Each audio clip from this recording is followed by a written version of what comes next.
एक बार फिर से स्वागत है आपका मेरे चैनल यूट्यूब हिंदी में और मैं हूं परवीन। नमस्कार दोस्तों, मैं हूं परवीन और आप देख रहे हैं मेरा चैनल यूट्यूब हिंदी। तो देखिए दोस्तों, आज मैं आपको बताने जा रहा हूं कि किस प्रकार से आप बैंक ऑफ बड़ौदा का फॉर्म ऑनलाइन अपने घर बैठे लैपटॉप के द्वारा अप्लाई कर सकते हैं। तो चलिए आइए सीखते हैं।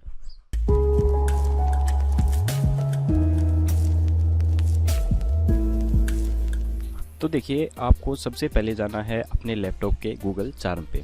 अब देखिए, ये साइट मैंने ऑलरेडी ओपन की हुई है।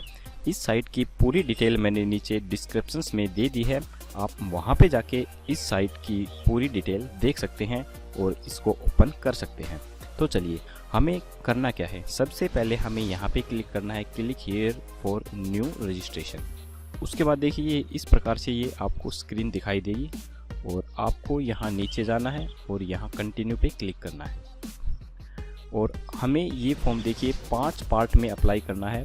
पार्ट 1 में बेसिक इन्फॉर्मेशन, पार्ट 2 में फ़ोटो एंड सिग्नेचर, और पार्ट 3 में डिटेल्स, और पार्ट 4 में प्रीव्यू, और पार्ट 5 के अंदर ये पेमेंट का ऑप्शन है। तो इस प्रकार 5 पार्टों के अंदर हम इस फॉर्म को अप्लाई कर सकते हैं।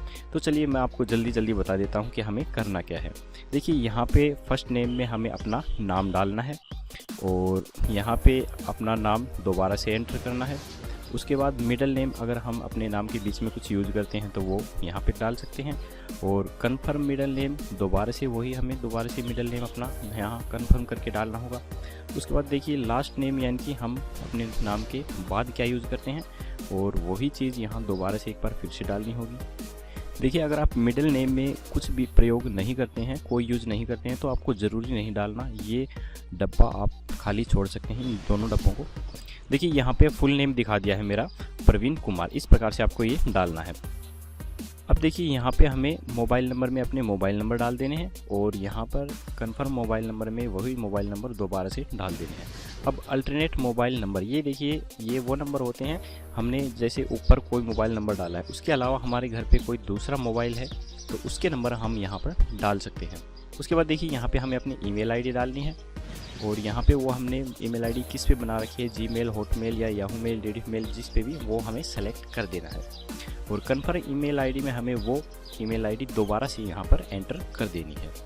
और इसके बाद ये देखिए, यहाँ पे ये कोड दिखा रखा है, जो ये कोड, ये हमें इस डब्बे के अंदर फिलअप कर देना है।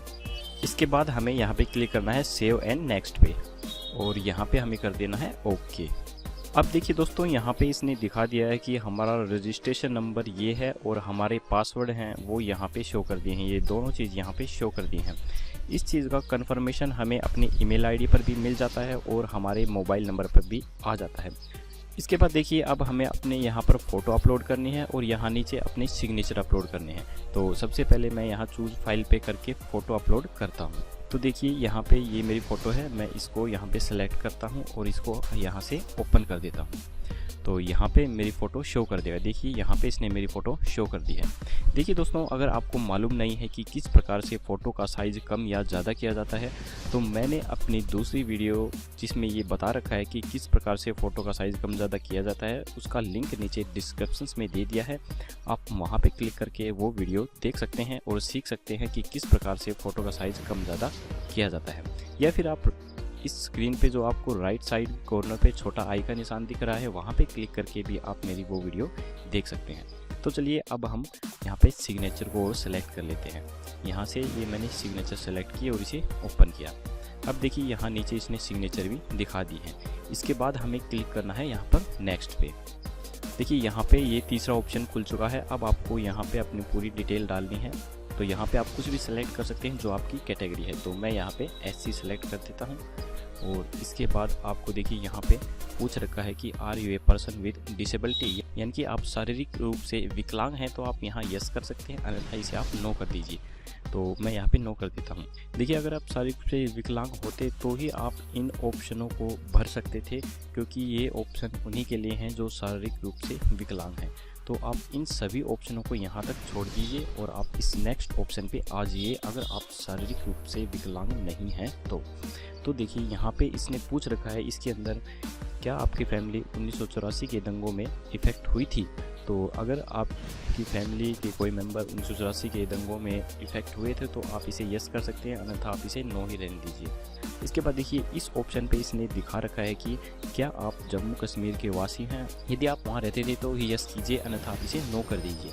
उसके बाद देखिए ये यहाँ पे पूछ रखा है religion to which you belong, यानी कि आप किस धर्म से संबंधित रखते हैं।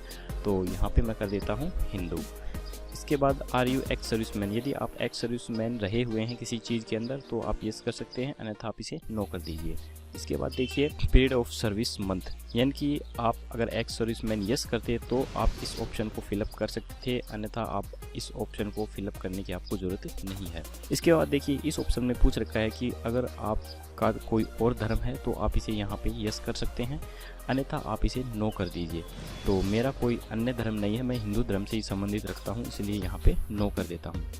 उसके बाद नेशनलिटी, अगर आप इंडिया से हैं तो यहाँ पे इंडियन कर दीजिए, अगर आप बाहर कंट्री से हैं तो अदर कर सकते हैं, तो मैं यहाँ इंडियन कर देता हूँ। इसके बाद do you hold Aadhaar card, क्या आपके पास आधार कार्ड है। अगर आपके पास आधार कार्ड है तो आप यहाँ पे यस कर दीजिए और यहाँ पे आपको नीचे आधार कार्ड के नंबर डालने होंगे। इसके बाद देखिए यहाँ पे पूछ रखा है कि आप कौन सा सेंटर सेलेक्ट करना चाहते हैं एग्ज़ाम देने के लिए। तो आपके पास जो सबसे नज़दीक सेंटर पड़ता है वो आप यहाँ पे सेलेक्ट कर सकते हैं। तो मैं यहाँ रेवाड़ी का रहने वाला हूँ, मेरे सबसे पास दिल्ली पड़ता है, तो मैं यहाँ पे डाल देता हूँ दिल्ली NCR। इसके बाद देखिए यहाँ पे इसने दे रखा है डेट ऑफ बर्थ, आपकी जो डेट ऑफ बर्थ है आप यहाँ पे डाल सकते हैं। इसके बाद देखिए यहाँ पे ये एज आपकी अपने आप कैलकुलेट कर देगा कि आप कितने साल के हैं, यहाँ पे इसने दिखा दिया है कि मैं 27 साल का हूँ। इसके बाद आप जेंडर सेलेक्ट कर सकते हैं, मेल या फीमेल। उसके बाद आपको यहाँ पे अपनी मैरिड स्टेटस डालना है कि आप मैरिड हैं या फिर अनमैरिड हैं, तो यहाँ पे मैं अनमैरिड कर देता हूँ। उसके बाद देखिए यहाँ पे इसने डाल रखा है आपके फादर का नाम क्या है, वहाँ यहाँ पे हमें अपने फादर का नाम डालना है। यहाँ दूसरे डब्बे में अपनी माँ का नाम डालना है। इसके बाद स्पोज नेम आपको डालने की ज़रूरत नहीं है। उसके बाद आपको यहाँ पे अपना पूरा एड्रेस फिलअप कर देना है। इसके बाद देखिए यहाँ पे आपको अपनी डिस्ट्रिक्ट डालनी है, जिस डिस्ट्रिक्ट में आप रहते हैं। और इसके बाद यहाँ पे आपको अपना स्टेट डाल देना है। मैं हरियाणा से हूँ तो मैं यहाँ पे हरियाणा डाल देता हूँ। और यहाँ पे हमें अपनी जगह के पिन कोड नंबर डालने हैं, तो मैं यहाँ पे अपनी जगह के पिन कोड नंबर डाल देता हूँ। अब देखिए यहाँ पे इसने एक ऑप्शन दिखा रहा है कि same as address for corresponding click if applicable. इसका मतलब होता है कि अगर फ़िलहाल आप जहाँ पर रह रहे हैं वही आपका स्थायी एड्रेस है तो आप इसे यहाँ पे क्लिक कर देंगे तो सेम ऊपर वाला एड्रेस नीचे यहाँ पर आ जाता है। और अगर आप अपने स्थायी एड्रेस पर नहीं रह रहे हैं, आप कहीं बाहर रह रहे हैं, तो यहाँ पर आप अपना स्थायी एड्रेस डाल सकते हैं। परमानेंट एड्रेस वो एड्रेस होता है जहाँ का आपका आधार कार्ड या आपका राशन कार्ड होता है, उसे परमानेंट एड्रेस कहते हैं। उसके अलावा अगर आप किसी और जगह रह रहे हैं तो वो होता है कोरस्पॉन्डिंग एड्रेस, जो हमने ऊपर यहाँ पर डाला है। अगर आप फ़िलहाल अपने गांव में ही रह रहे हैं तो आप दोनों एड्रेस को यहाँ पे क्लिक करके सेम कर सकते हैं। देखिए ऊपर जो है वही सेम टू सेम नीचे आ जाता है।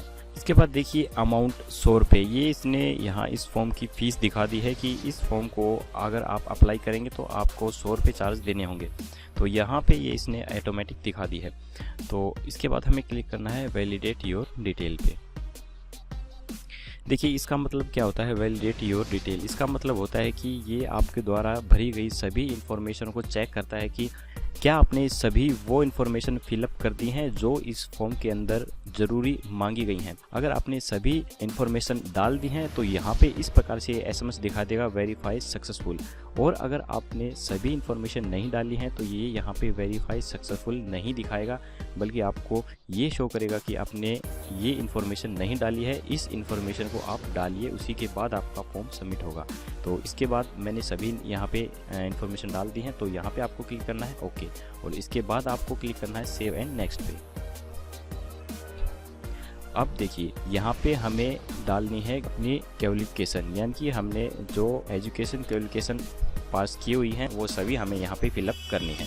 तो मैं यहाँ पे सभी चीज़ें डाल देता हूँ। तो देखिए यहाँ पे इसने दिखा रखा है कि जो आपने ग्रेजुएशन की है वो किस सब्जेक्ट से की है, आर्ट साइंस जो कुछ भी आप सेलेक्ट कर सकते हैं। मैंने आर्ट से की है तो मैं यहाँ पे आर्ट कर देता हूँ। किस साल में आपने पास की है यहाँ पे आपको वो साल डालना है, और यहाँ पे हमें परसेंटेज डालनी है जो हमारी ग्रेजुएशन में परसेंटेज है, और किस क्लास से यानी कि कौन सी हमारी डिवीज़न बनी है वो हमें यहाँ पे सेलेक्ट करनी है। इसके अलावा यहाँ पर अगर आपने पोस्ट ग्रेजुएशन की हुई है तो वो डिटेल भी आप यहाँ सेकंड डब्बे में डाल सकते सकते हैं। और उसके अलावा आपने कोई डिप्लोमा किया हुआ है या उसके अलावा आपने कुछ भी डिप्लोमा डिग्री कुछ भी की हुई है तो वो डिटेल आप यहाँ पे डाल सकते हैं।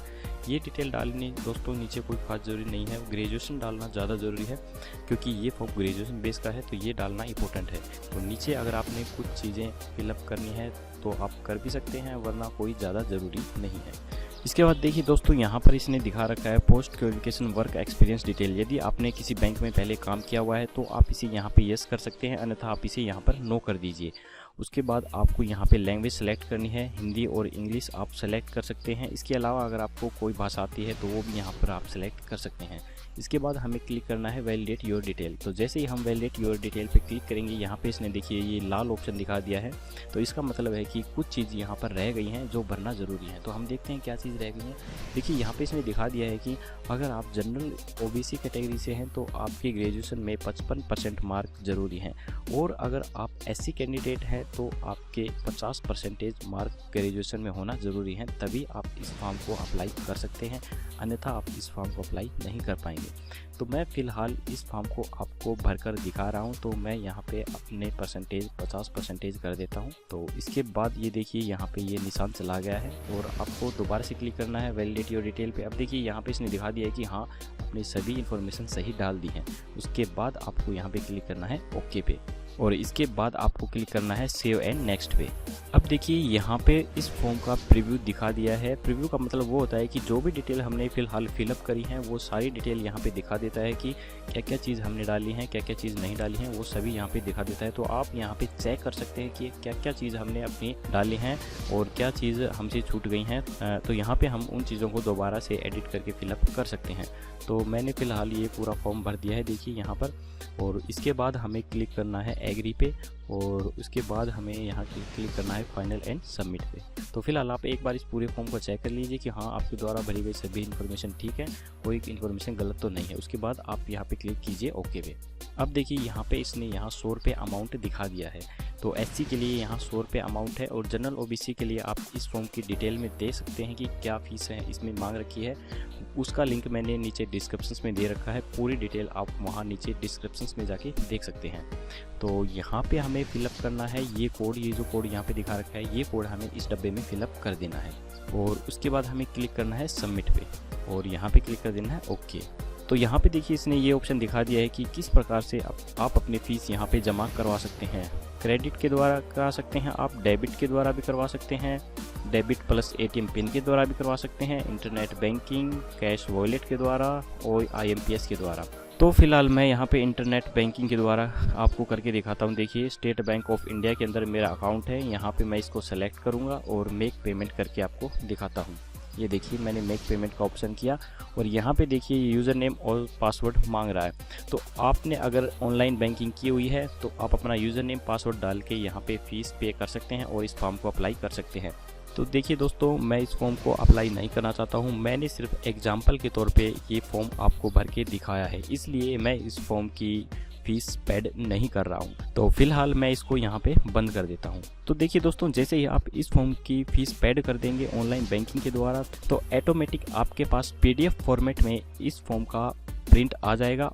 उस प्रिंट को आपको अपने लैपटॉप में या तो सेव करके रखना है, या फिर आप किसी भी शॉप पे जाके उसे प्रिंट करवा के रख सकते हैं।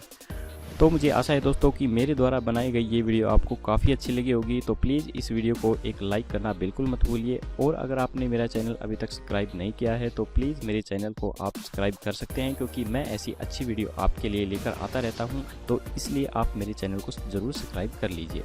तो जल्दी ही मिलते हैं दोस्तों एक नई वीडियो के साथ, तब तक के लिए जय हिंद जय भारत।